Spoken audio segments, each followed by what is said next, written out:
시간에는 빌립보서 4장 6절 말씀을 가지고 아무것도 염려하지 말고라는 제목으로 말씀을 증거하도록 하겠습니다.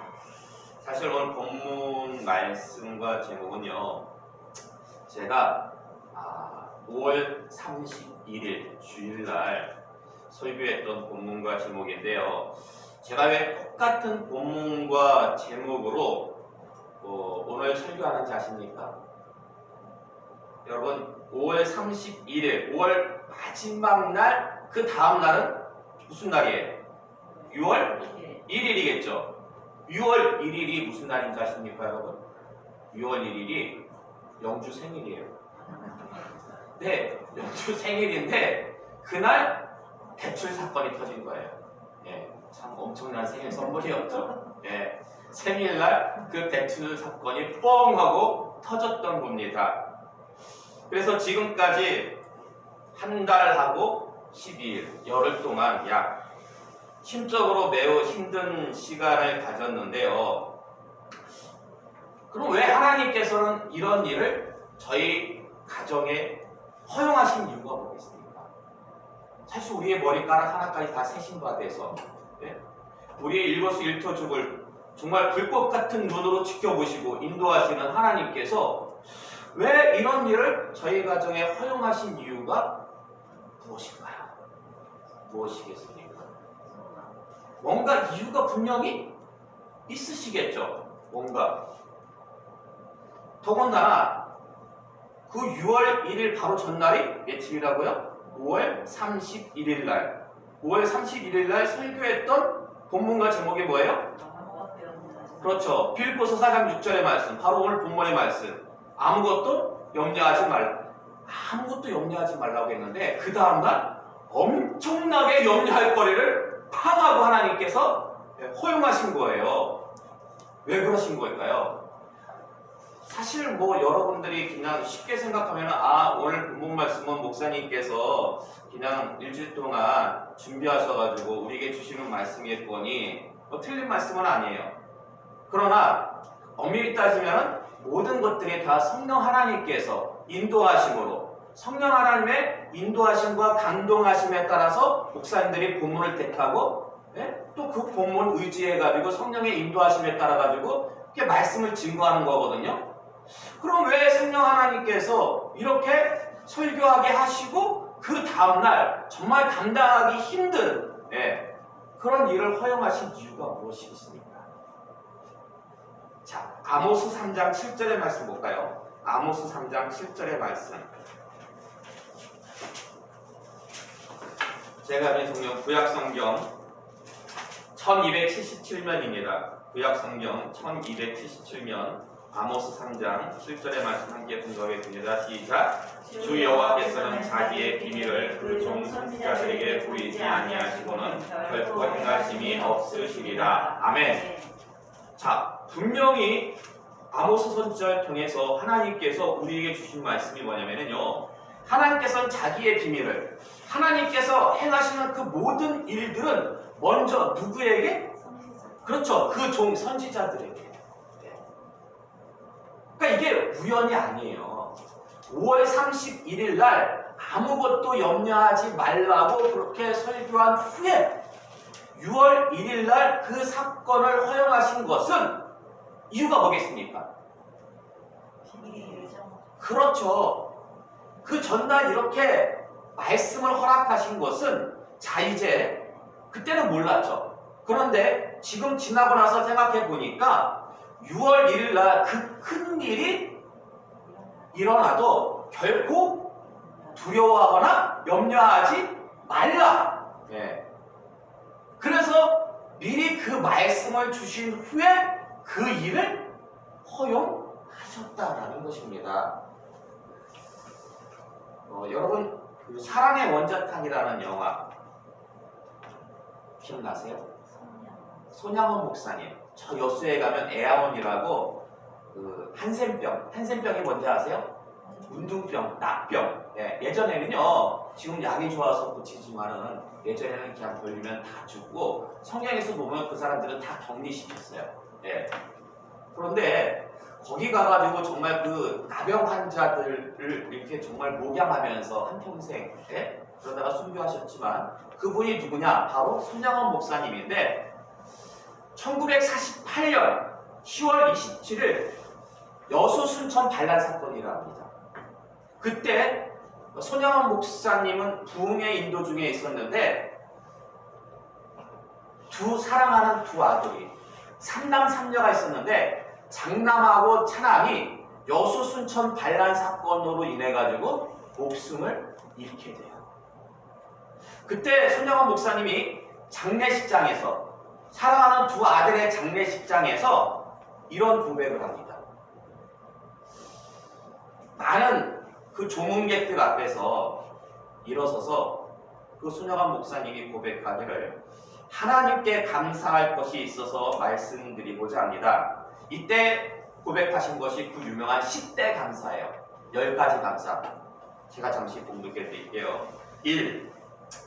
나 같은 허물 많은 죄인의 혈통에서 순교자 자녀가 나오게 하시니 감사합니다. 2. 수많은 성도들 중에 순교자라는 보배를 우리 가정에 주신 것 감사합니다. 3. 3남 3녀 중 가장 늠름하고 가장 똑똑한 장자와 차자를 하나님께 드림을 감사합니다. 4. 한 아들 순교도 어려운데 두 아들 순교케 하시니 감사합니다. 5. 예수 믿다가 와석종신. 이게 와석종신이 무슨 뜻이냐면 사람이 제명대로 다 살고 편안히 자리에서 누워서 죽는 걸 의미해요. 그러니까 예수 믿다가 와석종신하는 것도 복인데 복음 전하다가 순교케 하시니 감사합니다. 6. 아들이 미국 가기 위해 준비 중에 있었는데 미국보다 더 좋은 천국 가게 하시니 감사합니다. 7. 아들을 죽인 원수를 아들 삼을 수 있는 마음을 주시니 감사합니다. 8. 아들 순교의 열매로 많은 하나님의 자녀들이 나온 것을 보니 감사합니다. 9.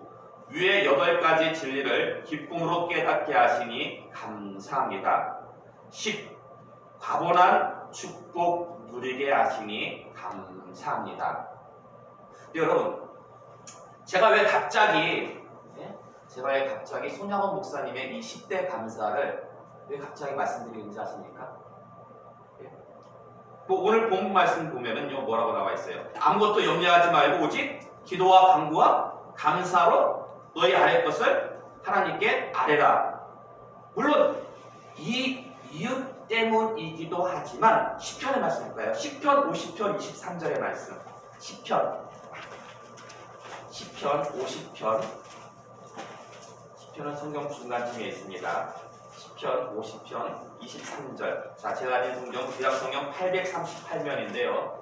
구약성경 838면 함께 등록하겠습니다. 시작. 감사로 제사를 드리는 자가 나를 영화롭게 하나니 그의 이름을 부르는 자에게 내가 하나님의 구원을 보이리라. 아멘.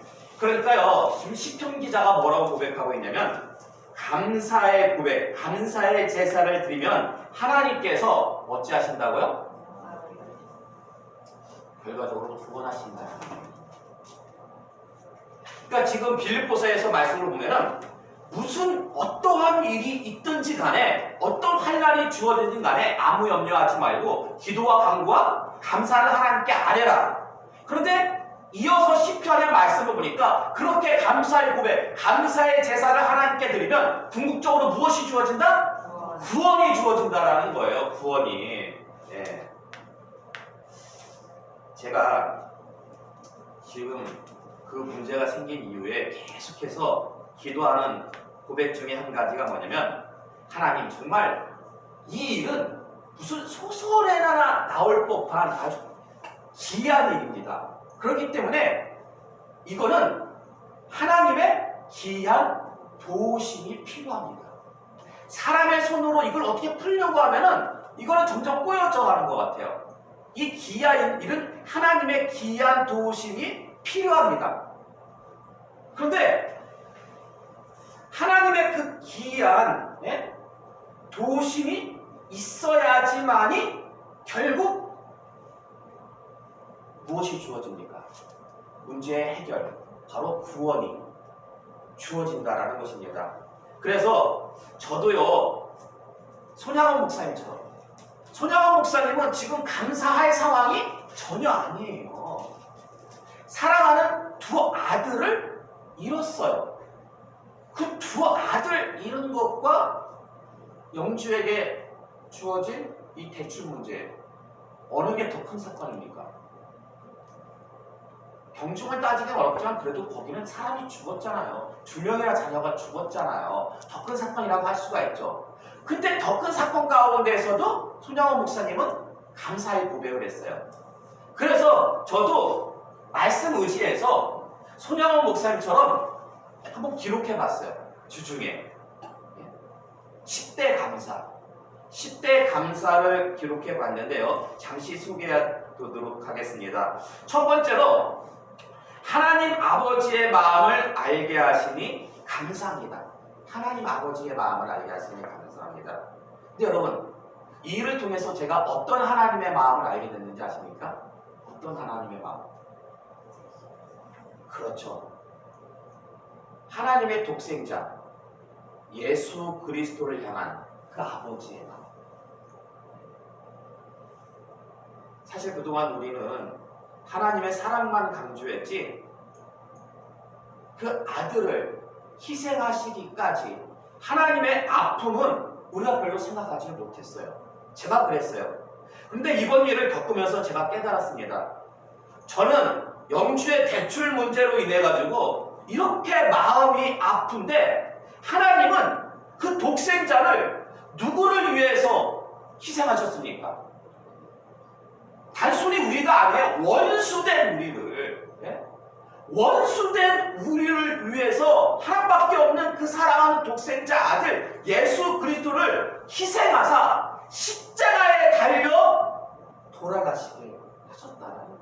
그거를요 지켜보셨어야 돼요. 하나님께서. 여러분 사랑하는 사람이, 정말 사랑하는 자녀가 십자가에 달려 죽어가는 모습 끝까지 지켜볼 자신 있으십니까? 하나님도요 지켜보시다가 너무나 마음이 아프셔가지고 외면하셨어요. 그때 예수님이 뭐라고 고백하십니까? 엘리 라마 사박다니, 나의 하나님 나의 하나님 어찌하여 나를 버리시나이까? 버린 게 아니에요. 하나님이 너무나 마음이 아프셔가지고 외면하신 거예요. 예수님의 그 고백은 하나님의 그 아프신 마음을 대변하는 고백이었다는 거예요.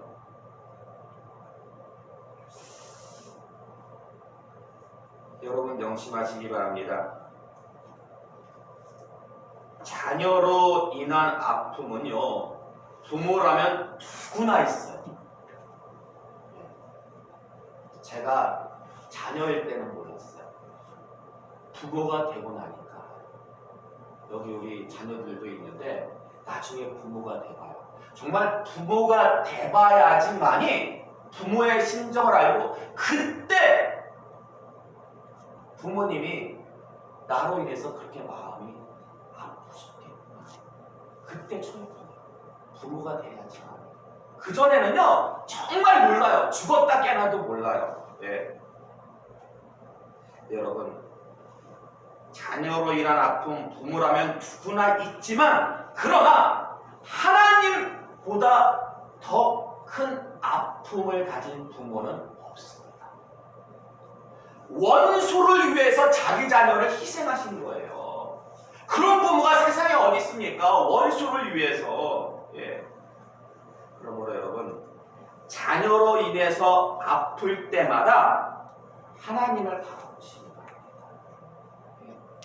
하나님께 기도하시기 바랍니다. 가장 큰 아픔을 겪으신 분이 하나님이시기에 어떠한 자녀로 인한 아픔을 겪던지 간에 하나님께 아뢰면은요, 하나님은 다 들으십니다. 그리고 위로하십니다. 가장 큰 아픔을 겪으셨기 때문에 자녀로 인한 어떤 아픔을 고백하든지 간에 하나님께서 이해하시고 위로하십니다.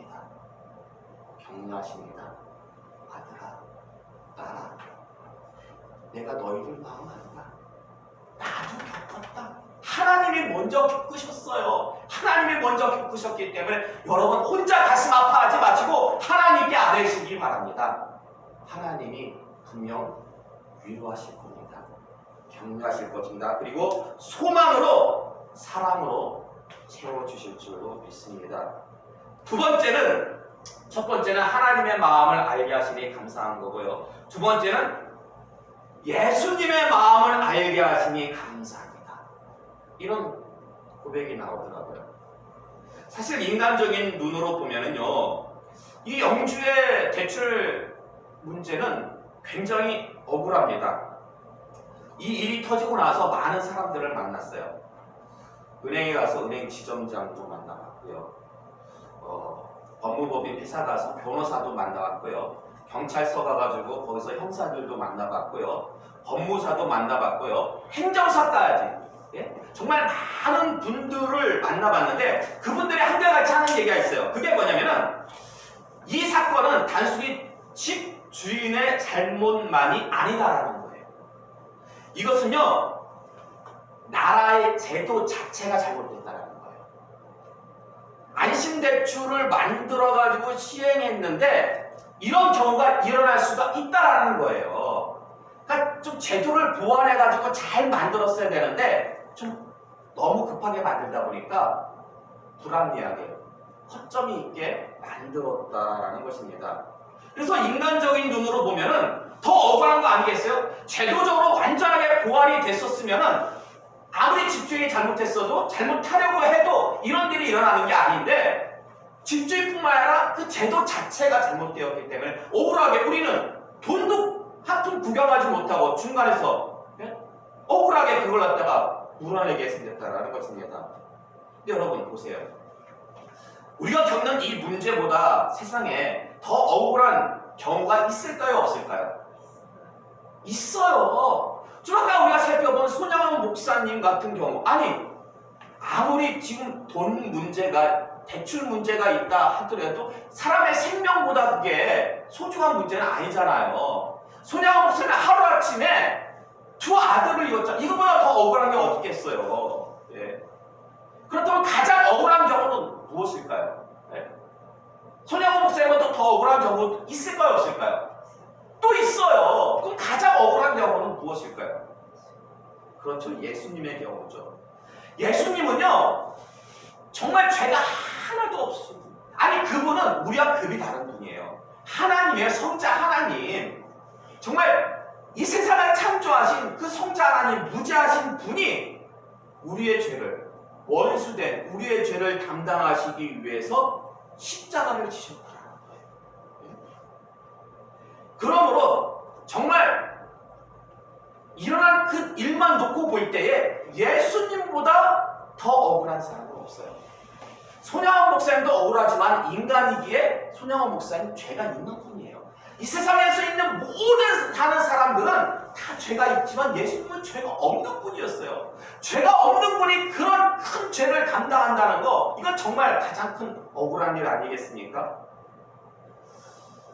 그러므로 여러분 명심하시기 바랍니다. 세상을 살다 보면은요, 손양원 목사님 경우 같은 경우도 있고, 또 우리 가정과 같은 이런 경우도 있고, 또 다른 억울한 일들이, 나는 정말 내 입술에서 그 말 한마디 하지 않았는데 이상하게 돌고 돌고 돌아가지고 사람들이 나보고 했다는 거야. 예? 특히 이런 일이 교회 안에서도 많아요.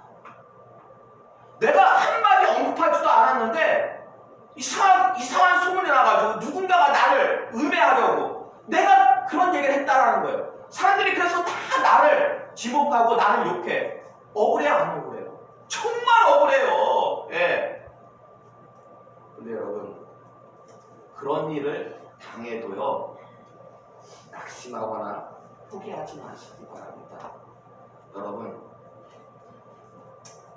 기도하시고 간구하시고 오히려 감사하시기 바랍니다. 예수님이 그렇게 억울한 일을 당하셨지만 궁극적으로 하나님이 승리하게 하셨어요. 하나님께서 예수님을 다시 부활시키시고 영광을 허락하시고 승리케 하셨는데 우리가 어떠한 억울한 일을 당해도 우리가 주님을 생각하면서 하나님께 기도하면 우리에게도 주님께서 주셨던 그 승리를 반드시 허락해 주실 줄로 믿습니다. 자, 그리고 세 번째는요, 육신의 부모와 화평케 하시니 감사합니다. 사실 제가 독립교회를 나와서 이곳 안양에 개척하기까지 부모님 생각은 좀 달랐어요. 그러니까 부모님 생각은 개척도 멤버가 좀 있어야 된다. 네. 그래서 그 개척 멤버가 있는 곳에 가서 개척하기를 원하셨어요. 참 신기하죠? 저희 가족이 3일간 금식하고 딱 결정을 내렸어요. 안양에 개척하기로. 근데 바로 그 다음날 연락이 왔어요. 아는 목사님한테. 와서 개척하지 않겠냐고. 거기에는 개척 멤버들이 있어요. 근데 그 지역이 안양이 아니었어요. 만약에 안양이었으면 저희가 같이 연합해가지고 목회를 했겠죠. 근데 하나님께서 분명히 이곳으로 인도하시고 기도 응답을 주셨잖아요. 근데 정중히 거절했어요. 근데 부모님 마음에서는 맨 땅에 헤딩하는 게 낫겠습니까? 아니면 개척 멤버들이 있는 게 낫겠습니까? 부모님 마음에서는 좀 속상한 거죠. 그리고 이번 기회에 부모님은, 아버님은 제가 이제 박사학위 논문만 쓰면 되거든요. 근데 이상하게 그것도 하나님께서 학교 다닐 때 막으셨어요. 2번이나 지도교수를 갖다가 갑자기 바뀌게 하는 바람에 이게 하나님 뜻이 아닌가 보다. 근데 이번 기회에 그냥 하나님, 아버님께서는 제가 이제 공부를 좀 더 해가지고 학위도 좀 받고 뭐 이런 아버님 나름대로의 여러 가지 계획이 있었는데 갑자기 생각지도 않았던 맨 땅에 헤딩하면서 안양에다가 개척하겠다고 하니까 아버님 마음, 부모님 마음은 좀 섭섭했던 거죠. 그런데 이 문제가 터진 거예요. 이 문제가 팍 터지니까 저는 사실 동익교에서 나온 게 바닥인 줄 알았어요. 인생에 있어가지고 다음 주에 좀 더 말씀을 드리겠는데요. 근데요, 그게 바닥이 아니었더라고요. 이 문제가 딱 터지고 나니까 더 깊은 바닥이 있더라고요. 요셉이 그랬어요. 형들에 의해 가지고 인신매매 당했을 때, 애굽에 팔려갔을 때 자기는 바닥인 줄 알았죠. 근데 웬걸 감옥에 내려갈 줄 누가 알았겠어요. 바닥 밑에 또 바닥이 있었던 거예요. 근데 희한해요. 네? 그런 일을 또 저희 가정도 겪었어요. 그러니까 더 큰 문제가 다 터지고 나니까 이전에 부모님의 그 섭섭했던 것들은 그냥 다 덮이는 거예요. 왜냐하면 더 큰 문제가 터졌기 때문에 함께 협력해서 기도하면서 이 문제를 해결해 나가야 되잖아요. 예. 그래서 아버님과 함께, 아무래도 아버님은 인생상 경험도 더 많으시고, 그렇기 때문에 이제 여기저기 같이 변호사도 만나보고, 은행 지점장도 만나보고, 그러다가 이제 아는 지인분이 먼저 형사 고발을 하라고 하더라고요. 그래가지고 이제 인천검찰청 형사 고발하러 갔다가 아버님이 또 젊었을 때 목회사역 하다가 또 경험이 있으셔요. 그 동네 땅 이렇게 좀 동네 분들 대표로 해서 이게 아버님이 보실 때는 분명히 좀 불합리한 모습이 있었대요. 은행에서 그것을 어떻게 좀 이렇게 갈취하려는 그게 있었대요. 그래서 은행을 상대로 아버님이 소송을 하신 거예요. 이게 동네 사람들은 은행을 상대로 해서 어떻게 이길 수가 있겠냐. 근데 아버님이 보실 때는 이게 불합리하기 때문에 아버님이 소송을 결국 해가지고 승리하셨어요. 은행을 상대로 해서. 변호사도 없이 저쪽 법무팀이 나와서 상대를 했는데 결국 승소하셨다고 하더라고요. 그때 이제 일반인들은 이렇게 서류 양식을 잘 모르잖아요. 행정사의 도움을 받았다고 해서 이제 그 행정사, 인천검찰청 앞에 있는 행정사 사무실을 방문을 했습니다. 그래서 결과적으로 보면 그 행정사, 우리는 그냥 단순히 서류 기입하는 거 도움만 받으려고 갔는데 그분이 영등포 경찰서 강력계 형사 출신이고 법무법인팀에서도 오랫동안 10년 이상 근무하신 분이기 때문에 경험이 엄청 현장 실무 경험이 엄청나게 많으신 거예요. 가장 어떻게 보면 속 시원한 대답을 갖다가 들을 수가 있었고 가장 코치를 갖다가 그분이 잘해주시더라고요. 이건 이렇게 하고 저건 저렇게 해야 된다. 예.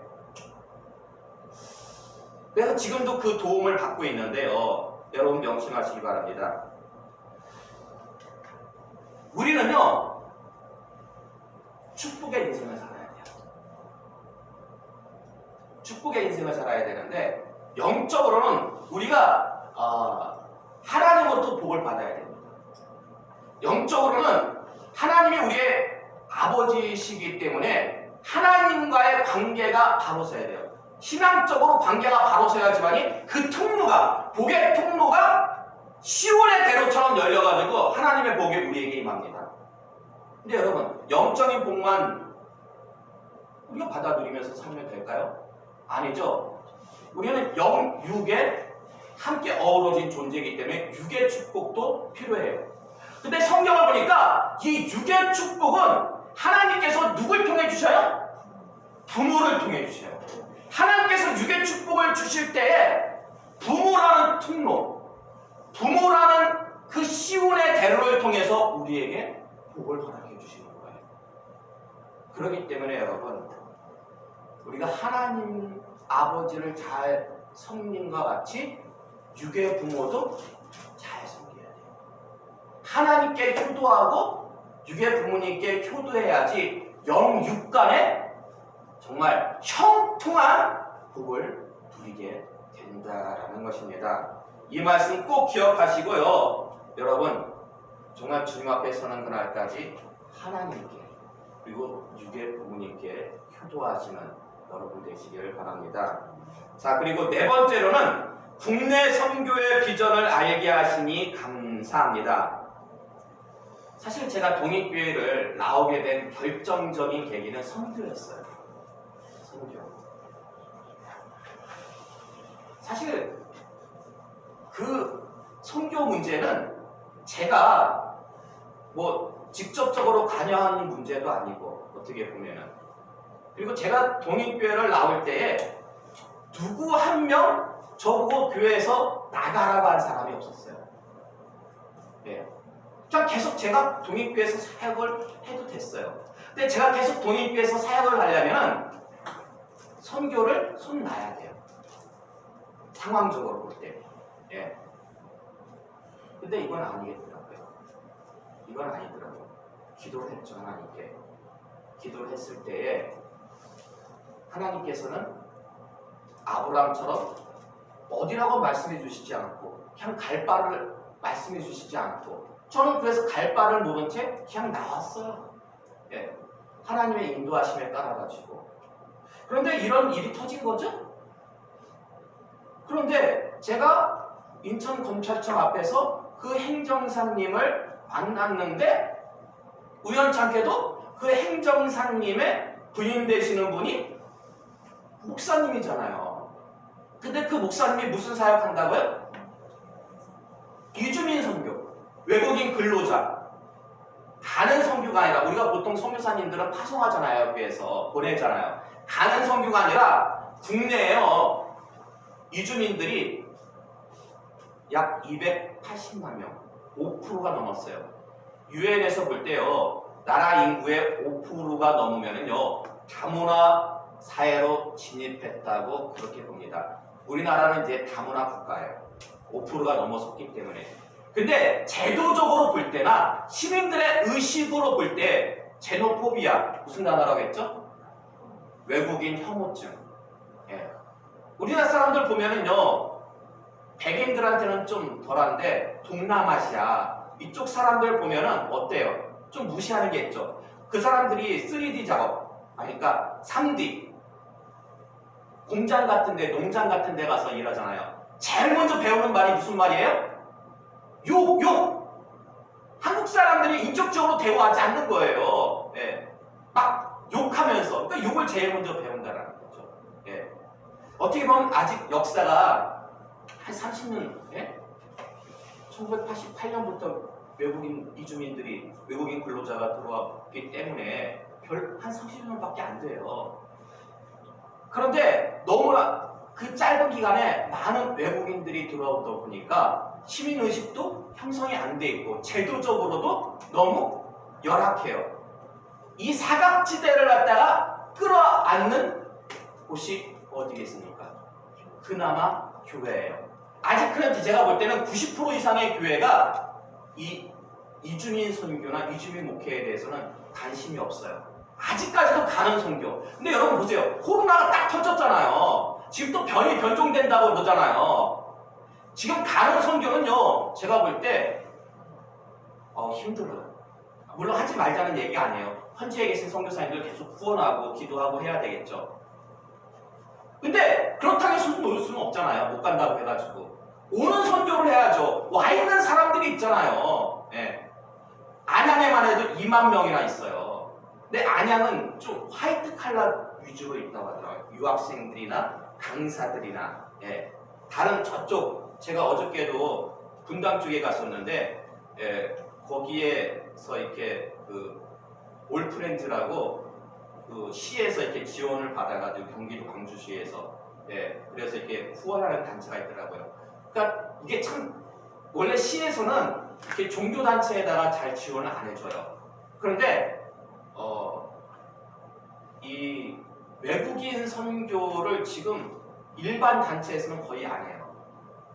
종교 단체에서나 그나마 하고 있기 때문에 누군가는 해야 되기 때문에 그래서 후원을 받아서 지금 하고 있더라고요, 보니까. 근데 그런 실정들인데 지금 이 코로나19로 인해 가지고 가는 선교가 아니라 와 있는 그 이주민들에게 복음을 증거하는 것이 정말 효과적인 대안이 될 수 있겠더라고요. 그들이 다시금 돌아가잖아요. 시간이 되면은 외국인 근로자들은 가가지고 자기 주변 사람들에게 복음을 전하잖아요. 그러니까 이 땅에 와 있는 외국인 근로자들을 우리가 복음화시키고 그들과 교제하고 그러다 보면은 정말 한 명의 선교사를 배양해내는 것과 같은 그런 효과를 가질 수가 있고 아직 우리 교단에서는 그런 사역을 하지 못하고 있어요. 관심도 없고. 네. 그래서 제가 볼 때는 하나님께서 안양으로 보내신 이유 중에 한 가지는 저 혼자만이 아니라 우리 교회만이 아니라 모르고 있는 어떤 우리 교단뿐만 아니라 주변 사람들에게 이러한 일들을 소개해 줘가지고 정말 국내 선교, 오는 선교에 대해서 좀 더 하나님께서 역량을 펼치라는 그 인도하심이 아닐까라는 생각을 해봤습니다.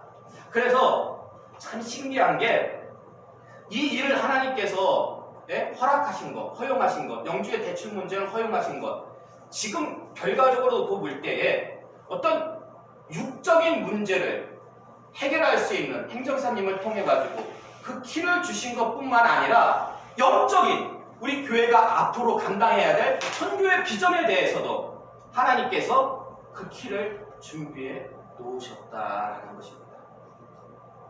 정말 하나님의 인도하심은 기묘하고 신묘막측하며 그저 놀라울 따름입니다. 시간 관계상 나머지 6가지는 다음 시간에 말씀드리도록 하겠습니다. 자, 결론의 말씀 시편 50편 다시 볼까요? 시편 50편 14절에서 15절의 말씀 14절에서 15절의 말씀 함께 공부하겠습니다. 시작. 감사로 하나님께 제사를 드리며 지존하신 이에게 내 소원을 갚으며 환난 날에 나를 부르라. 내가 너를 건지리니 내가 나를 영화롭게 하리로다. 아멘. 자, 말씀을 자세히 보시면 14절에 감사가 나오고요. 또 뭐가 나옵니까? 끝에 보면 서원이 나오죠. 네. 근데 15절에서 무엇이 나옵니까? 바로 첫 번째 환난이 나오죠. 그러니까 지금 말씀을 이렇게 보면은 감사와 서원이 무엇과 연관이 있냐면 환난과 연관이 있어요. 환난과. 아니 근데 여러분 보세요. 감사와 서원 이것은요 신앙생활에 있어가지고 유익한 겁니까? 아니면은 부도덕한 겁니까? 좋은 거죠. 근데 왜 감사와 서원 가운데 환난이 주어지는 걸까요? 아니 감사하고 서원을 갖다가 지켰으면은 복이 축복이 주어져야지 왜 환난이 주어집니까? 여러분 잘못 생각하면은요 환난이 나쁜 거다 아니에요. 물론 고난은요 두 가지 경우가 있습니다. 순종할 때도 감사하고 서원할 때도 환난이 주어지고 불순종할 때도 환난이 주어져요. 불순종할 때 주어지는 환난은요 회초리예요. 회초리. 예. 너 그렇게 하지 마. 빨리 돌아와. 회초리예요. 그러나 감사와 서원 가운데 순종 가운데 주어지는 환난은 뭐예요? 더 큰 믿음을 주시기 위한 신앙의 성숙을 주시기 위한 예? 신앙의 성장통이에요. 신앙의 성장통. 예. 그러므로 여러분 환난이 주어졌다고 해서 감사하는 것을 소원하는 것을 포기하지 마시기 바랍니다. 오히려 더 감사하고 소원하신 것이 있으면 지키시기 바랍니다. 아버님이 그런 고백을 하시더라고요. 아버님도 대전에서 사역하시다가 그때 정말 이렇게 원치 않게 교회에서 나오셨어요. 아버님 같은 경우는 정말 그 교회를 개척하신 건 아니지만은 다시 건축하시고 그리고 아버님 소원은 그냥 거기서 그냥 은퇴하시는 거였어요. 근데 하나님의 뜻은 그게 아니었어요. 결국 서울로 인도하셔가지고 정말 하나님의 큰 일을 교단적으로 이렇게 할 수 있게끔. 근데 그 당시에는 정말 좀 교인들과 관계를 좀 악화시켜가지고 교회에서 나오게 하신 거예요. 그때 아버님이 교회에서 나오기 전에 누구에게도 고백하지 않고 하나님께 서원하지도 않고 그냥 마음속으로 작정하신 게 있었대요. 그때 아버님이 어떤 일이 있었는데 그 일이 잘 해결되고 하면은 하나님께 이렇게 좀 큰 목돈을 이렇게 헌금해야 되겠다라고 그렇게 작정하신 것이 있었대요. 그런데 그 일이 터져가지고 아버님께서 그냥 교회를 나오셨어요. 좀 많이 섭섭하게 나오셨어요. 그리고 나중에 그 후에 목돈이 생겼어요. 아버님이 헌금하셨을까요? 안 하셨을까요? 헌금하셨어요. 아버님이 헌금하셨어요. 그러니까 교인들이 다 놀라는 거죠. 예. 인간 생각으로 볼 때는 아니 그렇게 우리가 섭섭하게 했는데 목사님을 내쫓다시피 했는데 그 큰 돈을 헌금하시네. 예. 근데 그걸 다 누가 지켜보고 계세요? 하나님께서. 그래서 아버님 그런 고백을 하시더라고요. 하나님께서 일평생, 아버님 일평생 물질적인 어려움을 주시지 않았대요. 항상 물질적으로 차고 넘치는. 예. 나중에 또 기회 되면은 예, 제가 또 이렇게 간증을 좀 해드리겠는데 시시때때로 하나님께서는 아버님에게 원하시는 일을 막으시고 이쪽으로 인도하셨는데 오히려 더 큰 물질의 복을 주시는 그런 경험들을 막 하시는 거예요. 그러면서 아버님 고백이 그때 하나님께 그렇게 헌신했더니 하나님께서 머리카락 하나까지도 하나님께서 불꽃 같은 눈으로 지켜보고 계시잖아요. 네. 그렇기 때문에 하나님께서는요, 네, 다 허용하신 데는 다 이유가 있는 거예요. 네. 궁극적으로 우리에게 더욱더 좋은 것을 주시기 위함이라는 것이죠.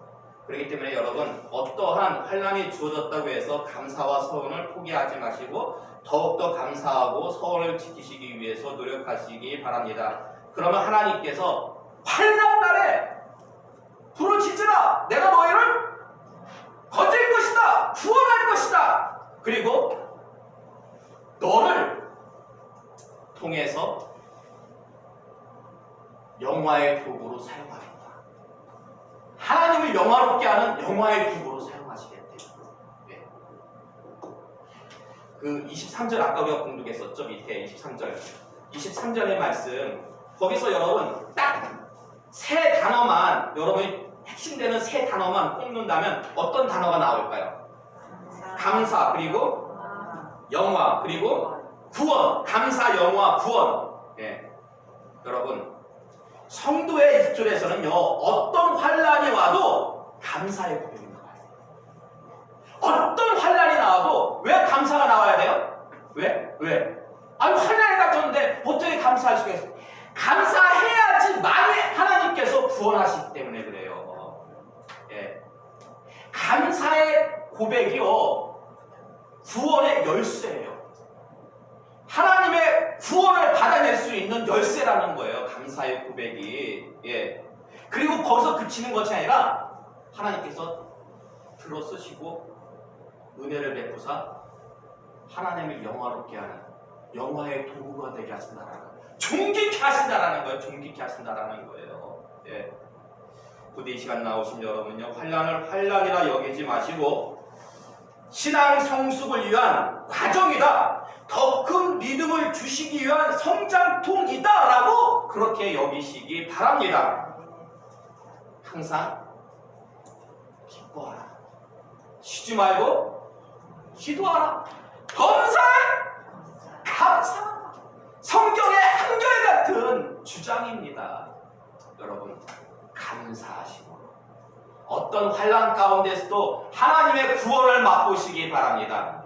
거기서 그치는 것이 아니라 그 하나님의 구원을 많은 사람들에게 간증함으로 하나님을 영원롭게 하는 간증의 상증인들이, 도구들이 다 되시기를 주님의 이름으로 축원합니다. 이 시간 우리 함께 기도하길 원합니다. 주신 말씀 기억하시면서요, 어떤 환란이 온다 할지라도, 어떤 억울한 일이 우리에게 주어진다 할지라도 하나님을 기억하면서 예수님을 바라보면서 결코 낙심하거나 포기하거나 좌절하지 아니하고 감사로 하나님께 고백할 수 있는 귀하고 복된 모습 갖게 해달라고 기도하시기 바랍니다. 그래서 반드시 구원이 임하고 하나님을 영화롭게 하는 그러한 산 증인의 삶을 살 수 있게 해달라고 이 시간 함께 기도하길 원합니다. 함께 기도하시겠습니다.